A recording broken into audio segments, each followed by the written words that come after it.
Selamat sore untuk kita semua. Kami dari kelompok 1 ingin mempresentasikan hasil penelitian kami yang berjudul Upaya Pemanfaatan Mangrove di Kota Bekasi oleh warga sekitar.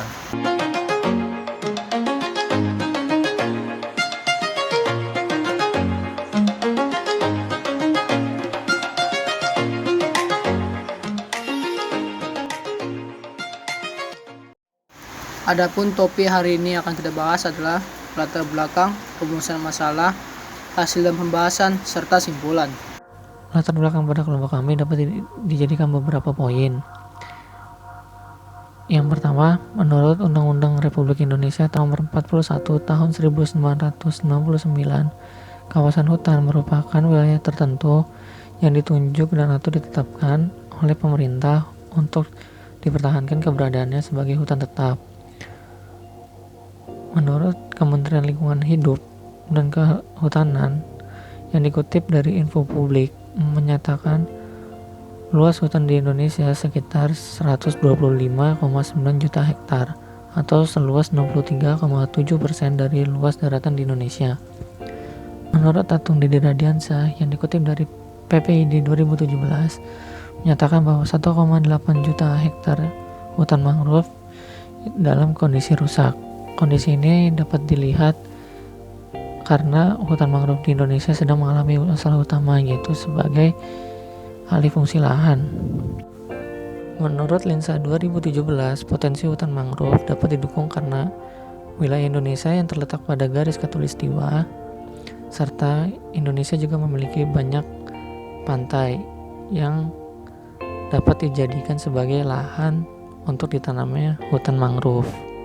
Dilihat dari kondisi masyarakat, kepekaan masyarakat terhadap kelestarian hutan mangrove sangatlah penting, karena di Indonesia masyarakat yang tinggal di daerah hutan mangrove sudah memanfaatkan hutan mangrove untuk kepentingan mereka. Selain hutan mangrove sebagai mata pencaharian mereka, hutan mangrove sendiri juga dapat dijadikan edukasi dan tempat objek wisata. Oke, next ke slide selanjutnya, yaitu rumusan masalah. Di sini kami membuat 2 poin, yaitu 1.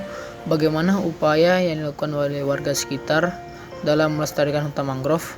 2. Apa saja potensi yang dihasilkan oleh hutan mangrove bagi masyarakat sekitar. Hal ini akan terjawab di hasil dan pembahasan. Oke, lanjut ke slide hasil dan pembahasan. Pada slide ini, responden jumlah warga yang kami ambil untuk melakukan survei. Waktu yang kami gunakan adalah akhir bulan April hingga awal Mei. Lokasi yang kami pilih untuk penelitian ini adalah hutan mangrove Tarumajaya di daerah Bekasi. Pengamatan yang kami lakukan kami buat dalam 5 poin, yaitu penduduk Bekasi yang mengetahui hutan mangrove, potensi yang dimanfaatkan dari hutan mangrove Bekasi, akses menuju hutan mangrove di Kota Bekasi, penduduk yang setuju jika hutan mangrove dijadikan objek wisata, perbandingan upaya yang sudah terlaksana dan pelestarian hutan mangrove. Hasil pengamatan kami tersebut kami ubah dalam bentuk grafik. Pada grafik pertama menjelaskan tentang perbandingan penduduk Bekasi yang mengetahui letak hutan mangrove di Kota Bekasi. Proses survei ini dilakukan dengan total 34 responden. Dari grafik pertama diketahui 17 orang mengetahui letak hutan mangrove, 9 orang mengetahui dengan pasti lokasi hutan mangrove, dan 2 responden bahkan tidak mengetahui lokasi hutan mangrove di Kota Bekasi. Responden yang mengetahui hutan mangrove merupakan penduduk yang tinggal di kecamatan yang sama dengan hutan mangrove. Responden yang mengetahui dengan pasti lokasi hutan mangrove adalah penduduk yang tinggal sangat dekat dengan hutan mangrove. Sementara responden yang tidak mengetahui letak hutan mangrove kemungkinan besar bertempat tinggal jauh dari hutan mangrove. Berdasarkan grafik tersebut, dapat diketahui bahwa setengah dari jumlah penduduk Kota Bekasi belum mengetahui keberadaan hutan mangrove. Hal ini menunjukkan kurangnya sosialisasi yang dilakukan oleh pemerintah Kota Bekasi dalam mempromosikan hutan mangrove. Beberapa faktor yang menyebabkan ketidaktahuan masyarakat mengenai keberadaan hutan mangrove yaitu pihak pengelola hutan mangrove dan pemerintah setempat kurang mempromosikan tempat ini. Selain itu, wisata hutan mangrove kurang menarik sehingga masyarakat enggan untuk mengunjunginya. Pada grafik kedua menunjukkan komposisi penduduk Kota Bekasi yang memanfaatkan potensi yang ada di dalam hutan mangrove. Potensi yang paling banyak dimanfaatkan adalah hutan mangrove dijadikan objek wisata, yaitu sebesar 44% dari total responden. Warga sekitar yang memanfaatkan sebagai sumber perekonomian sebesar 30%, sementara dimanfaatkan untuk budidaya dan edukasi masing-masing 15 dan 9%. Warga sekitar biasanya memanfaatkan sebagai sumber perekonomian dengan cara menjual hasil hutan mangrove seperti menangkap ikan, kepiting, dan burung yang mempunyai habitat di hutan mangrove. Siswa SMA memanfaatkan hutan mangrove sebagai edukasi tentang konservasi kawasan hutan serta sawah-sawah yang memiliki prioritas tinggi untuk dikonservasikan. Hutan mangrove memiliki peran besar bagi penyerap dan penyimpan karbon, yaitu sekitar lebih dari 4 gigaton C per tahun sampai 112 gigaton C per tahun menurut Purnobasuki 2012. Tetapi belum semua penduduk menyadari akan pentingnya fungsi hutan mangrove tersebut. Potensi hutan mangrove yang dimanfaatkan oleh masyarakat Bekasi seperti halnya dalam bidang wisata, ekonomi, edukasi, dan budidaya. Hutan mangrove dimanfaatkan oleh masyarakat sebagai tempat wisata taman, wisata hutan mangrove. Adanya tempat wisata ini dapat meningkatkan perekonomian warga sekitar. Masyarakat dapat berjualan di sekitar tempat wisata tersebut. Dalam bidang edukasi, hutan mangrove sering menjadi tempat kunjungan bagi pelajar ataupun mahasiswa untuk melakukan penelitian. Hutan mangrove memiliki ekosistem sendiri yang termasuk dalam daerah terbuka atau berlumpur yang terletak antara hutan dan laut. Ekosistem tersebut menjadi budidaya bagi hewan-hewan seperti budidaya tambak udang. Masih banyak potensi yang dimiliki oleh hutan mangrove, namun masyarakat belum menyadarinya sehingga masih banyak yang belum dapat dimanfaatkan. Pada grafik ketiga, kita akan mengetahui perbandingan kemudahan akses menuju hutan mangrove di Kota Bekasi. Banyak responden yang mengatakan bahwa akses menuju hutan mangrove di Kota Bekasi sangat mudah untuk dicapai. Hal tersebut merupakan penyebab banyak warga Bekasi yang memanfaatkan hutan mangrove menjadi objek wisata atau tempat wisata. 8 orang menyatakan bahwa untuk mencapai hutan mangrove sangat sulit lantaran jalannya rusak sehingga tidak terdapatnya transportasi umum baik menuju atau dari hutan mangrove di Kota Bekasi. Sementara terdapat 2 orang yang tidak mengetahui kendaraan hutan mangrove sehingga tidak dapat menuju bahkan memanfaatkan potensi hutan mangrove. Kemudahan akses menuju hutan mangrove berpengaruh terhadap banyaknya pengunjung hutan mangrove. Semakin mudah akses, maka semakin banyak pula masyarakat yang berkunjung.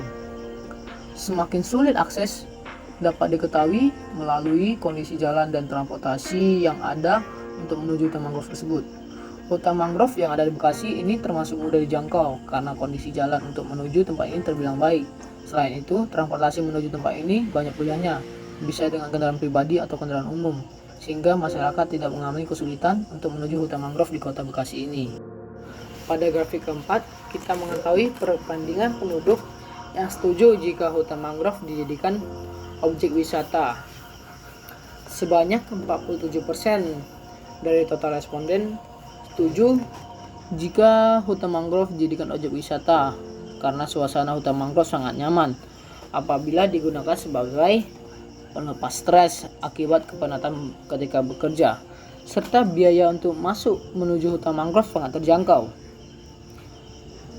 Sebanyak 21% total responden setuju jika hutan mangrove dijadikan objek wisata dengan catatan bahwa etika dan kebersihan harus diperhatikan demi kelestarian hutan mangrove. Sedangkan responden lainnya tidak setuju karena mereka tidak ingin kegiatan wisata mengganggu sumber perekonomian mereka. Hampir semua responden setuju dengan dijadikannya hutan mangrove sebagai objek wisata. Hal ini karena di Bekasi terlalu banyak berdiri mal-mal, sehingga untuk wisata alam sangat digemari oleh masyarakat. Masyarakat di kota besar seperti Bekasi sudah penat dengan pekerjaan dan lingkungannya, sehingga mereka memerlukan suatu penyegaran berupa wisata alam. Apalagi biaya untuk masuk wisata hutan mangrove ini terjangkau dan mudah diakses. Pada grafik kelima, kita akan mengetahui perbandingan upaya yang sudah terlaksana dalam pelestarian hutan mangrove di Kota Bekasi. Berdasarkan grafik kelima, pendapat responden yang mengatakan upaya pelestarian hutan mangrove belum terlaksana secara maksimal mendominasi, dan diikuti pendapat yang mengatakan upaya pelestarian hutan mangrove belum terlaksana sepenuhnya. Tidak ada responden yang menyatakan upaya pelestarian sudah terlaksana sepenuhnya. Sedangkan 13 responden berpendapat bahwa upaya pelestarian sudah mulai terlaksana. Upaya masyarakat untuk melestarikan hutan mangrove dapat dilihat dari terjaganya ekosistem hutan mangrove. Masyarakat tidak sembarangan menebang dan mengambil hasil hutan demi kepentingan pribadi. Masyarakat turut serta dalam melestarikan hutan mangrove secara berkelanjutan. Karena tidak dapat dipungkiri bahwa hutan mangrove ini memberikan manfaat yang sangat besar bagi masyarakat. Jadi, masyarakat sekitar cukup memiliki kesadaran dan kelestarian hutan mangrove. Untuk menjaga kelestarian hutan diperlukan peran dari berbagai pihak untuk berkolaborasi menjaga kelestarian tersebut. Tidak bisa jika hanya satu pihak yang turut berperan. Apabila hutan mangrove lestari, akan berdampak langsung terhadap kelangsungan hidup masyarakat, baik masyarakat yang dekat dengan lokasi maupun yang jauh dari lokasi hutan mangrove. Oke, lanjut ke slide yang terakhir yaitu simpulan. Simpulan yang kami buat yaitu upaya yang dilakukan oleh masyarakat Bekasi dalam melestarikan hutan mangrove dengan menjaga ekosistemnya, tidak menebang pohon secara sembarangan, dan tidak mengeksploitasi sumber daya yang ada. Potensi yang dimiliki hutan mangrove adalah hutan mangrove dapat dijadikan objek wisata, edukasi, budidaya, dan ekonomi. Sekian hasil presentasi kami dari kelompok 1. Jika ada kesalahan atau kekurangan kata-kata mohon dimaafkan.